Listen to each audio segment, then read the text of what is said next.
안녕하세요. 이동열 목사와 함께하는 매일 성경 큐티 시간입니다.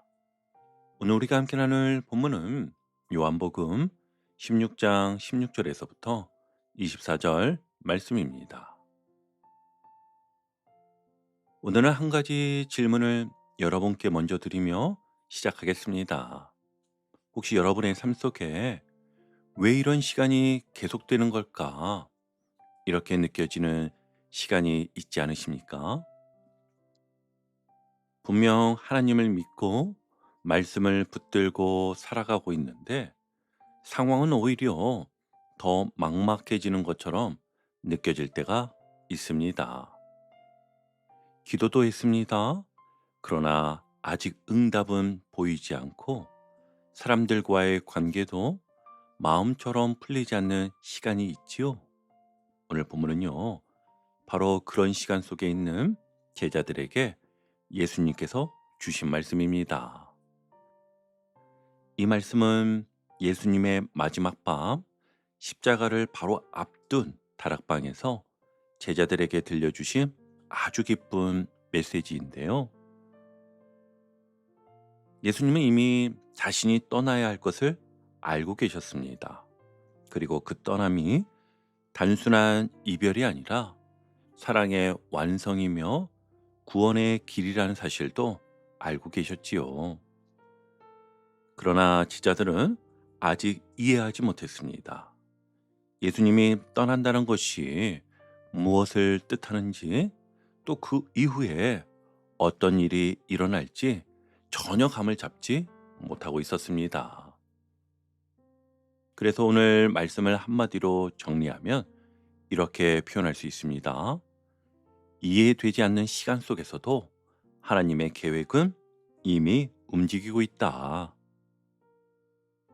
그리고 더 놀라운 사실은 예수님은 슬픔을 없애주시겠다고 약속하신 것이 아니라 조금 있으면 슬픔이 기쁨으로 바뀌게 될 것이라고 약속하셨다는 점이기도 합니다. 오늘 이 말씀을 통해 지금 우리의 삶 속에 있는 조금 있으면의 시간을 새로운 눈으로 바라보게 되기를 축복합니다.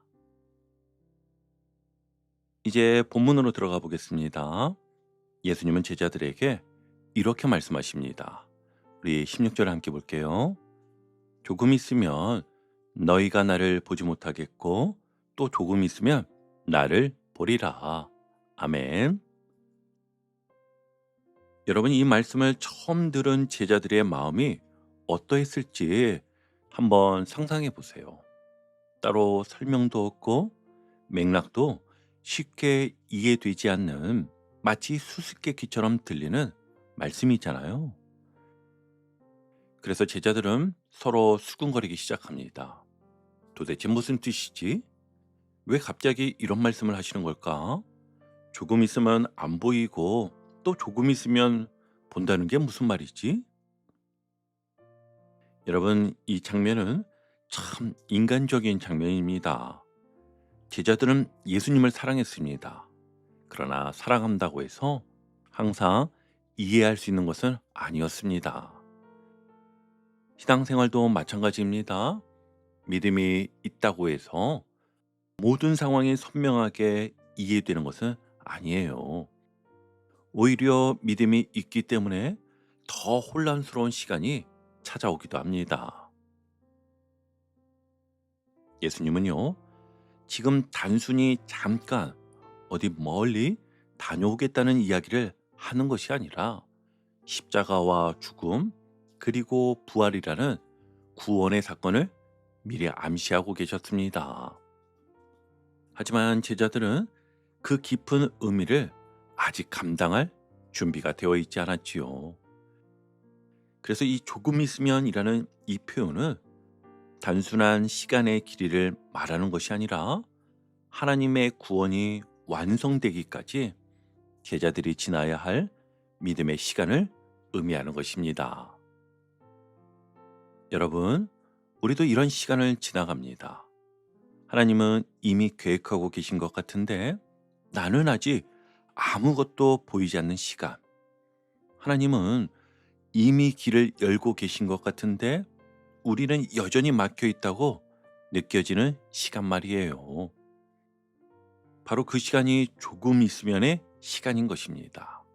그리고 놀랍게도요, 이 시간은 버려진 시간이 아니라 믿음이 깊어지는 시간이었습니다.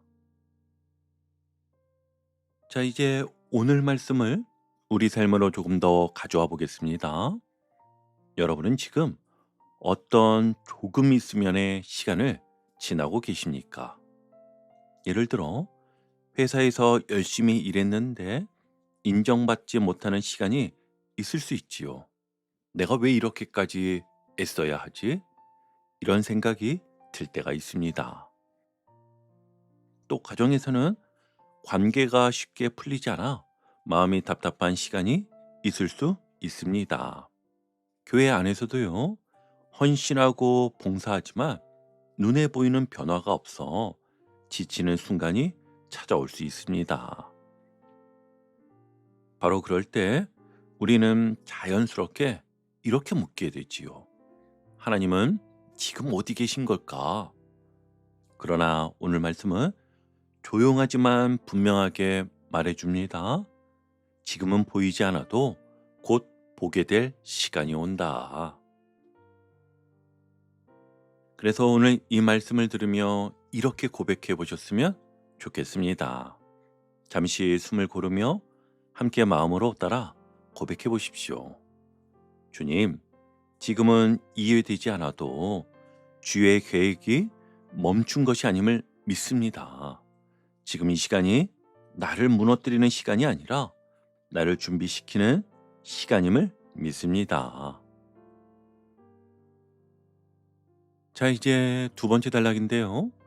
예수님께서는 조금 더 분명하게 말씀의 의미를 풀어주십니다. 우리 20절입니다. 내가 진실로 진실로 너희에게 이르노니 너희는 곡하고 애통하겠으나 세상은 기뻐하리라. 너희는 근심하겠으나 너희 근심이 도리어 기쁨이 되리라. 아멘. 여러분, 이 말씀은요, 겉으로 보면 그저 위로의 말씀처럼 들릴 수도 있습니다. 하지만 사실은 복음의 핵심 구조를 설명하는 말씀입니다. 예수님이 잡히시고 십자가에 달리시는 순간 세상은 승리했다고 생각할 것입니다. 종교 지도자들은 문제가 해결되었다고 기뻐하겠지요. 권력을 가진 사람들은 자신들의 질서가 지켜졌다고 안도하겠지요. 그러나 제자들에게는 그날이 인생에서 가장 슬픈 날이 될 것입니다. 3년 동안 모든 것을 걸었던 스승이 눈앞에서 무너지는 것처럼 보일 것이기 때문이에요. 여러분, 신앙은 바로 이 지점에서 우리의 생각과 완전히 다른 방향으로 흘러갑니다.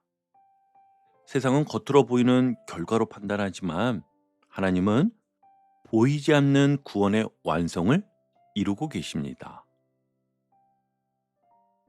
우리는 지금도 겉으로 보이는 결과 때문에 낙심할 때가 많습니다. 기도했는데 상황이 더 어려워질 때, 충성했는데 오히려 관계가 틀어질 때, 정직하게 살았는데 손해를 볼 때, 그 순간 우리는 이 길이 맞는 걸까? 이 질문을 하게 됩니다. 바로 그때 오늘 예수님의 말씀이 우리를 붙듭니다. 지금 보이는 모습이 전부가 아니다. 하나님은 보이지 않는 곳에서 일을 이루고 계신다. 그래서 예수님은 아주 현실적인 비유를 드십니다. 우리 21절을 함께 볼게요. 여자가 해산하게 되면 그때가 이르렀으므로 근심하나 아기를 낳으면 세상에 사람 난 기쁨으로 말미암아 그 고통을 다시 기억하지 아니하느니라. 아멘. 이 비유는 신앙을 너무 실제적으로 설명합니다. 해산의 순간은 고통이 극에 달하는 시간입니다. 도망칠 수도 없고 누가 대신할 수도 없습니다. 그러나 아이가 태어나는 순간 그 고통의 의미가 완전히 달라지잖아요. 고통이 사라진 것이 아니라 고통이 생명을 낳은 사건으로 재해석되는 것입니다. 예수님은 지금 십자가를 그렇게 설명하고 계십니다. 십자가는 고통의 끝이 아니라 새 생명의 시작이라는 것입니다. 그래서 제자들의 눈물은 잠시의 눈물이 될 것이고 결국 그 눈물은 부활의 기쁨으로 뒤집히게 될 것이라 말씀해 주십니다. 여러분, 이것이 바로 복음의 역전 원리입니다. 혹시 지금 여러분의 삶 속에 해산의 고통 같은 시간이 지나가고 있지는 않습니까? 예를 들어 가정에서 묵묵히 책임을 감당하고 있는데 아무도 알아주지 않는 것처럼 느껴질 때가 있을 거예요. 또 회사에서는 책임은 늘어나는데 보람은 줄어드는 것처럼 느껴질 때도 있습니다. 그리고 교회에서도 사람들과의 관계 속에서 오해와 마음의 상처를 경험할 수 있습니다. 그럴 때 우리는 이렇게 생각하게 되지요. 이 고통은 의미 없는 고통 아닐까? 나는 왜 이렇게 힘들까? 그러나 오늘 말씀은요, 조용하지만 강하게 말합니다. 지금의 고통은 기쁨을 낳기 위한 영적 진통일 수 있다. 그래서 오늘 이 말씀을 들으며 마음속으로 이렇게 기도해 보십시오. 주님, 이 시간을 통해 나를 더 깊은 기쁨으로 인도하고 계심을 믿습니다.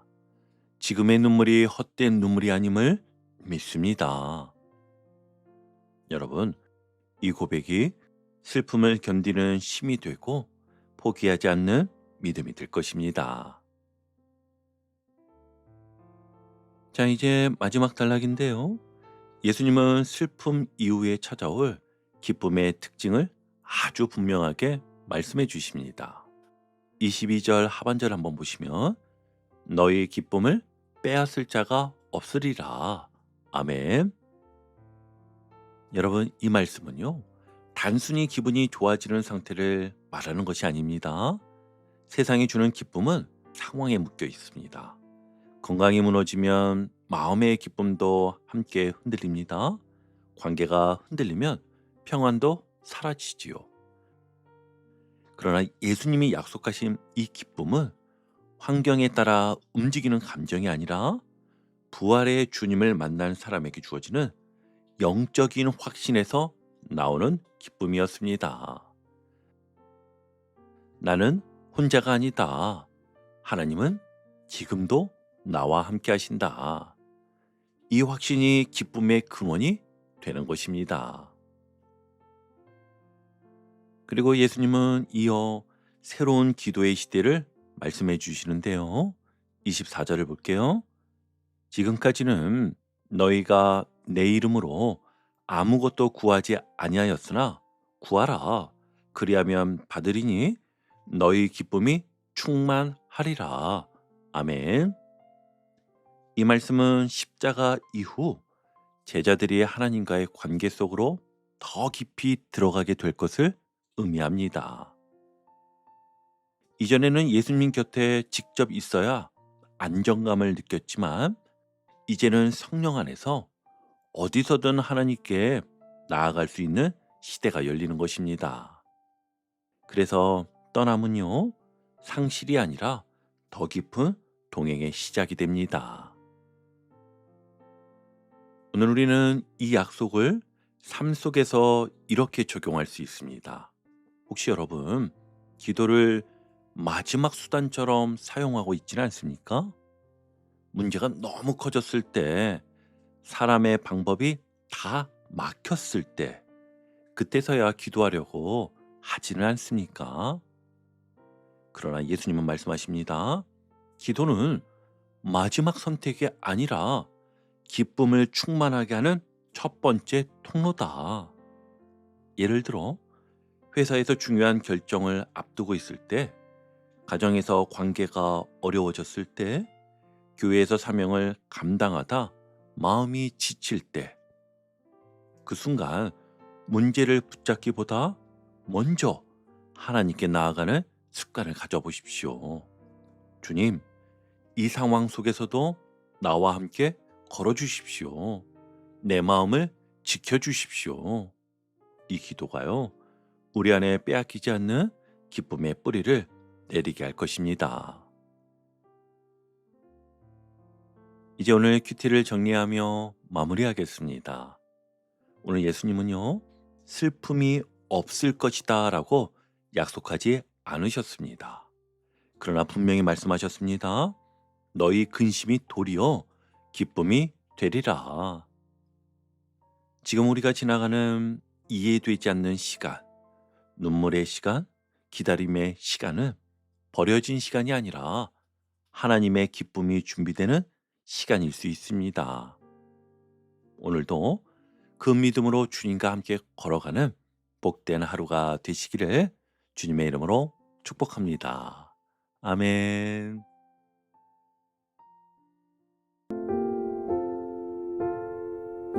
오늘도 복음의 기쁨과 확신으로 승리하는 하루 되시길 축복합니다. 함께 해주셔서 감사합니다.